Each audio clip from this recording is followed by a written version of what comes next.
Installée loin des lieux de vie bruyants, la MAS LADAP de Camblanne vient d'être inaugurée. Cette maison d'accueil jouxte en 10 villages et offre une possibilité très recherchée, la prise en compte de personnes atteintes de troubles cérébraux dus à des accidents. Cet établissement, cette maison d'accueil spécialisée, comme on dit, était un échelon tout à fait important qui nous manquait. C'est-à-dire que nous avons des centres de travail protégés, un ESAT, à Floirac. On a le Château Rosé donc, qui s'occupe à Sénac d'accueillir après le coma, à la sortie du coma des personnes pour la rééducation des personnes traumatisées crâniennes et pour pouvoir les accompagner. Et puis ensuite, ces personnes, elles vont se former, elles peuvent aller à un centre de rééducation professionnelle, comme par exemple la Virazeille, qui n'est pas très loin non plus, où nous sommes. Cette maison d'accueil vient compléter un réseau local déjà riche, géré par l'association LADAP.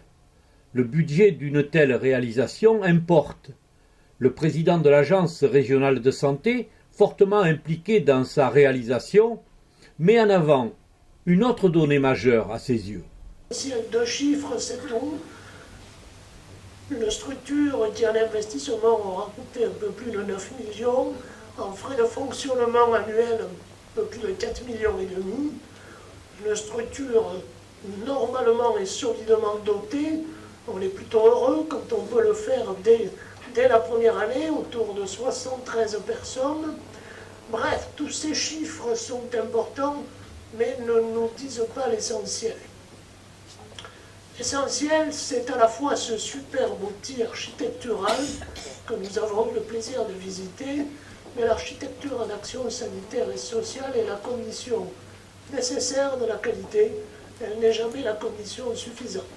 La condition suffisante, c'est vous qui la menez depuis maintenant quelques mois et qui allez la mener au quotidien. Plus qu'ailleurs, 2 critères s'imposent pour les responsables de cette maison d'accueil. L'humain avant tout, et le vivre ensemble pour des personnes lourdement handicapées. La qualité de vie du résident ne peut pas être réduite une fois pour toutes à la qualité de l'environnement, ni même au projet d'établissement, ni même au règlement intérieur. Elle repose sur une prise en compte attentive et respectueuse de ce que certains de mes collègues appellent la triade, famille, résident, équipe.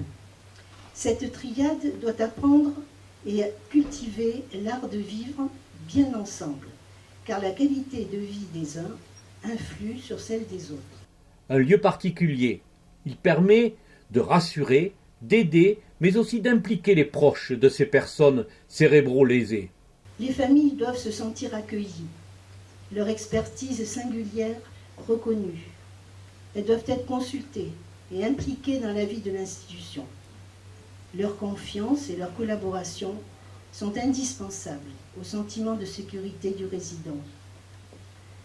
La qualité de vie du résident nécessite, de la part des équipes et aussi des familles, une démarche permanente de remise en question et d'adaptation. La MAS LADAP de Camblanne forme avec le centre du Château Rosé à Sénac et en 10 villages un regroupement unique de lieux proches dédiés aux personnes porteuses d'un handicap. Une capacité importante d'accueil, déjà saturée. Oui, si l'établissement est complet, il y a une liste d'attente. Donc aujourd'hui, effectivement, il faudrait déjà pousser les murs. Il y avait un vrai besoin sur le territoire, que la plupart des personnes reconnaissent aussi le travail qui est fait, l'accompagnement pour les personnes cérébro-lésées. Et ça nous donne envie de continuer, ça motive les équipes et ça montre tout le sens à avoir un établissement de ce type-là sur l'entre-deux-mers.